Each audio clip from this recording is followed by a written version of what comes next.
Hi guys, कैसे हो। मैं हूँ भूषण सर और आपका स्वागत है हमारे यूट्यूब चैनल भूषण क्लासेस में। गाइस, इस चैनल पर आपको साइंस और मैथ से रिलेटेड कई टॉपिक बहुत ही इजी तरीके से सिखाए जाते हैं।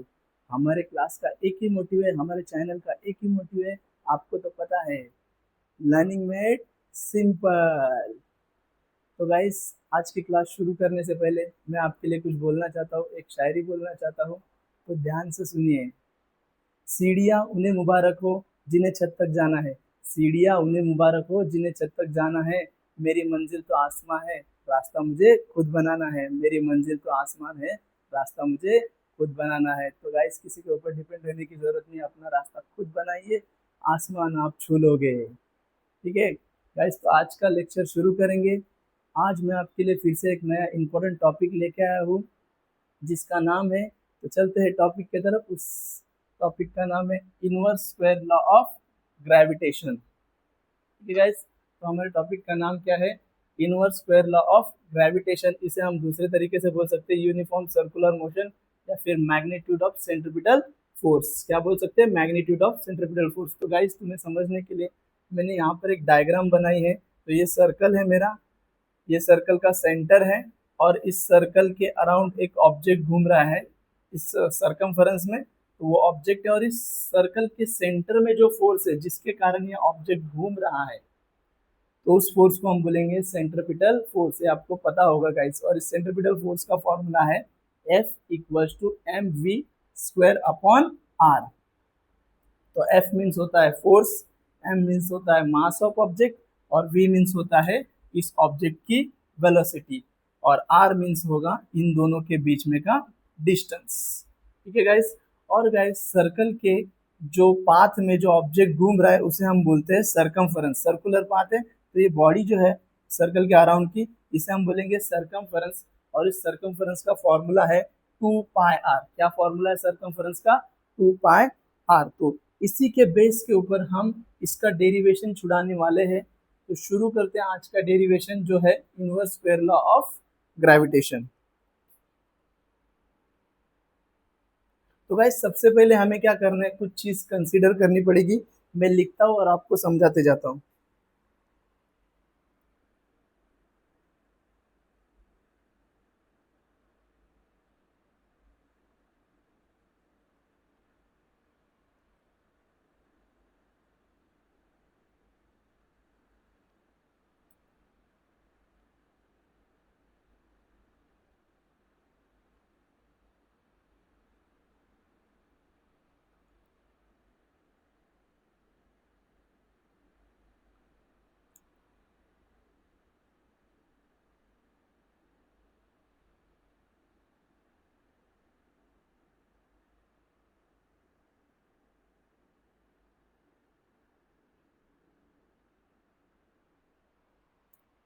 तो क्या लिखा गाइस? मैंने यहाँ पर लिखा है कंसीडर। हमें ऐसा कंसीडर करके चलना है, an object revolving in a circular motion. जो भी ऑब्जेक्ट है यहाँ पर, ये कैसा मोशन में घूम रहा है? सर्कुलर मोशन में घूम रहा है। ऐसे हमें क्या करना है? कंसीडर करना है।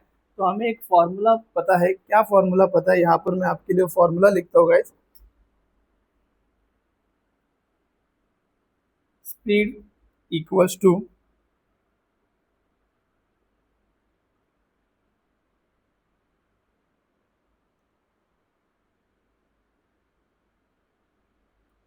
सबको पता है स्पीड का formula, speed equals to distance upon time. ये स्पीड का फॉर्मूला है। तो यहाँ पर गाइस, अभी जो ऑब्जेक्ट घूम रहा है, ठीक है, तो यहाँ पर हम स्पीड के लिए लेंगे v। ओके।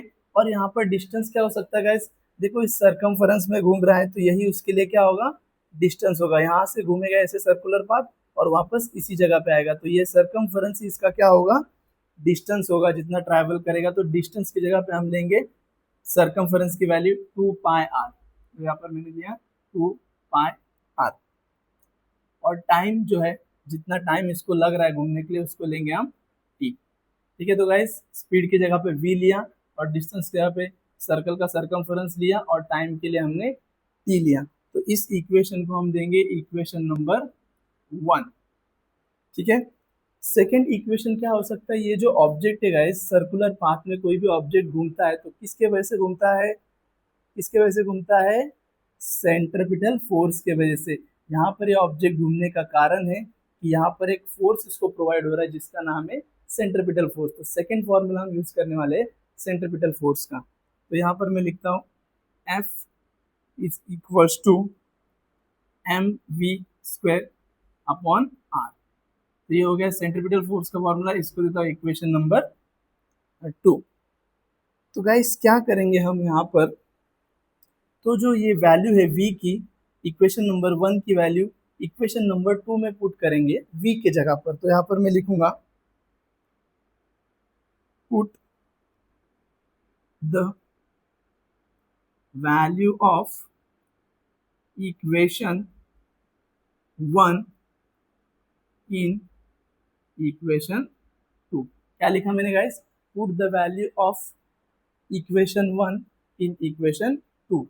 तो यहाँ पर v की जगह पे रखता हूँ, तो f as it is, m भी एज इट इज, और v के जगह पे हम लिखेंगे 2πr अपॉन t। और गाइज यहाँ पर v का स्क्वायर है इसलिए इसका भी कर देंगे स्क्वायर, और अपॉन में है r। ठीक है, तो आगे क्या करते हैं, एफ भी as it is, m as it is. यहाँ पर गाइज ब्रैकेट का स्क्वायर है तो हम जितने भी टर्म अंदर है ब्रैकेट के अंदर सबका क्या करेंगे, स्क्वायर करेंगे। तो 2 का स्क्वायर हो जाएगा 4, पाई का स्क्वायर हो जाएगा पाई स्क्वायर, और आर का स्क्वायर हो जाएगा आर स्क्वायर, और अपॉन में बचेगा यहाँ पर टी, और उसके अपॉन में बचेगा यहाँ पर आर। ठीक है, आगे क्या करते हैं, f as it is, M 4 pi square are square, और यहाँ पर नीचे है टी। ये आर यहाँ पर नीचे डिवाइड में उसे ऊपर ले लेते तो हो जाएगा मल्टीप्लाई। ठीक है,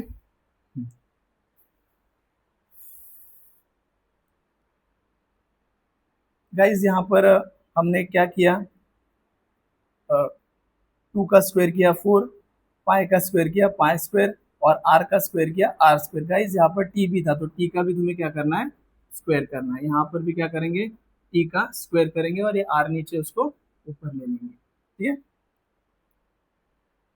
तो क्या करता हूँ गाइज, मैं इसे थोड़ा सा सिंप्लीफाई करता हूँ। तो F is equals to M 4 pi square 4 क्या लिया, एम लिया, 4 पाई स्क्वायर आर स्क्वायर, और अपॉन में है T square are square.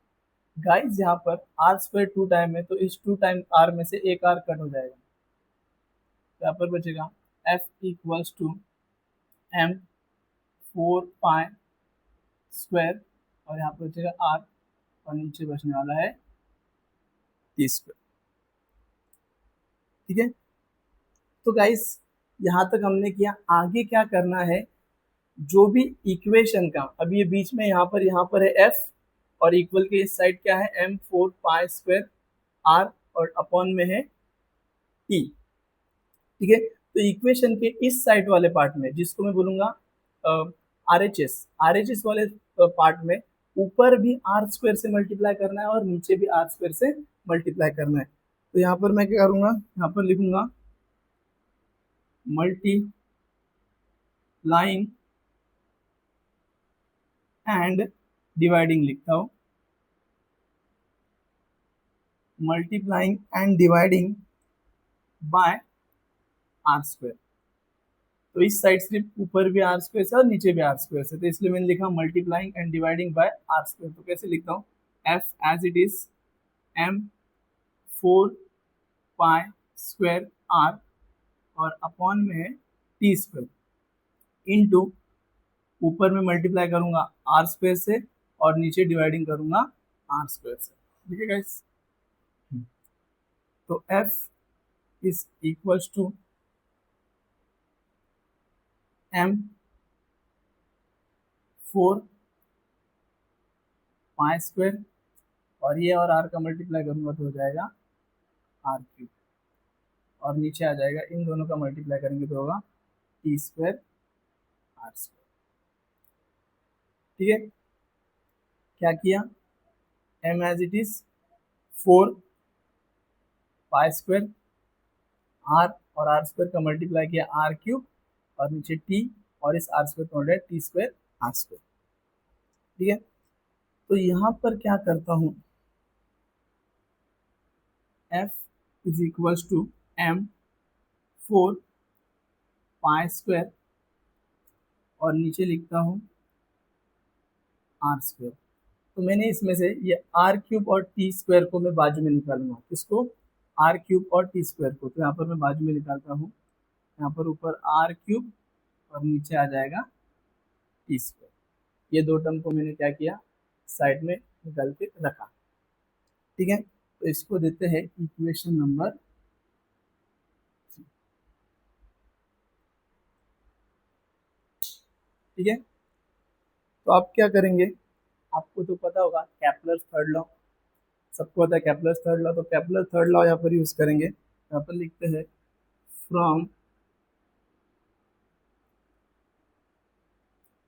Kepler's third law. तो इस कैपलर का थर्ड लॉ क्या होता है, T square upon R cube होता है। क्या होता है, T square upon R cube होता है, और इक्वल्स टू क्या होता है, के होता है जो कांस्टेंट होता है। तो यहाँ पर हमें क्या मिला है, हमें यहाँ पर मिला है R cube upon T square, उल्टा मिला है। तो मैं अगर इसको उल्टा कर दूं, इनवर्स कर दूं, तो R cube upon T square, फिर ये के को भी इनवर्स करना पड़ेगा, तो ये हो जाएगा 1 अपॉन के।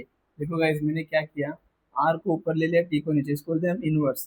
तो इसको अगर इनवर्स किया तो जो उसके इक्वल में उसे भी क्या करना पड़ेगा, इनवर्स।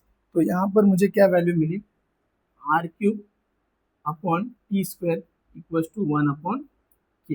ये कैपलर के थर्ड लॉ से मुझे वैल्यू मिली है। तो गाइस यहाँ तक देखो अच्छे से, इस साइड का पार्ट मैं अभी रफ करने वाला हूँ, जल्द से जल्द इसका स्क्रीनशॉट ले लीजिए, फिर आगे का मैं आपको बताता हूँ।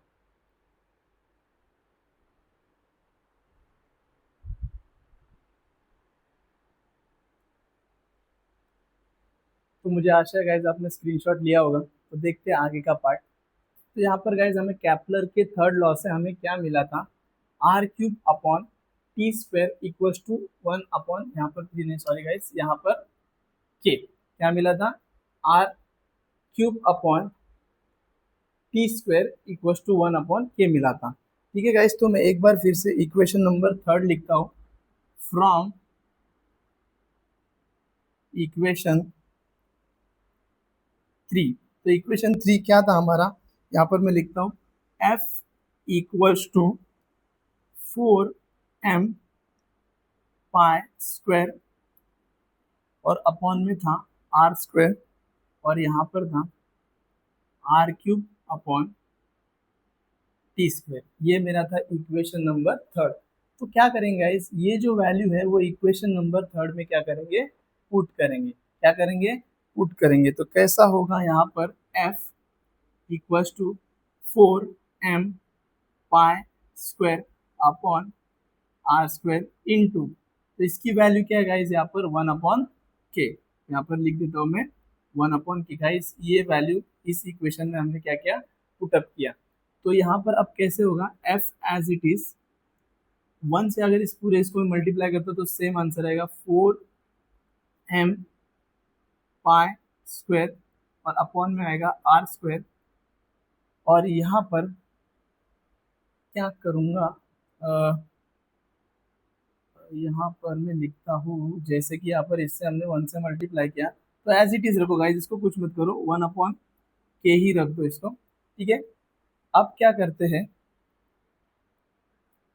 f equals to 4m pi square, हम क्या करते हैं, कुछ जगह इंटरचेंज करते हैं। जैसे कि k को मैं इस साइड ले लेता हूँ, और आर स्क्वायर को मैं इसकी जगह पर लेता हूँ।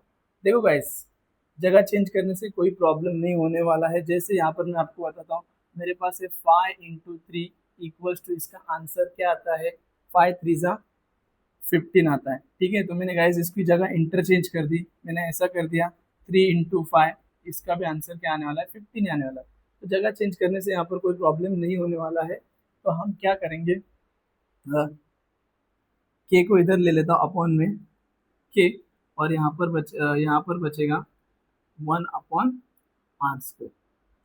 ठीक है गाइस, अब सबको पता है ये जो के है, के ये के जो है, के क्या है, कांस्टेंट है। कांस्टेंट किसी के साथ भी लग जाएगा तो बाकी चीजों को भी क्या करेगा, वो कांस्टेंट कर देगा। तो यहाँ पर के लग गया, तो के ने क्या किया, इस पूरे पार्ट को कांस्टेंट कर दिया। ये पूरे पार्ट को क्या कर दिया गाइस, उन्होंने कांस्टेंट कर दिया। ठीक है, तो यहाँ पर जब भी हम कांस्टेंट हटाते हैं तो क्या करते हैं, प्रोपोर्शनलिटी का साइन लेते हैं। क्या करते हैं, प्रोपोर्शनलिटी का साइन लेते हैं।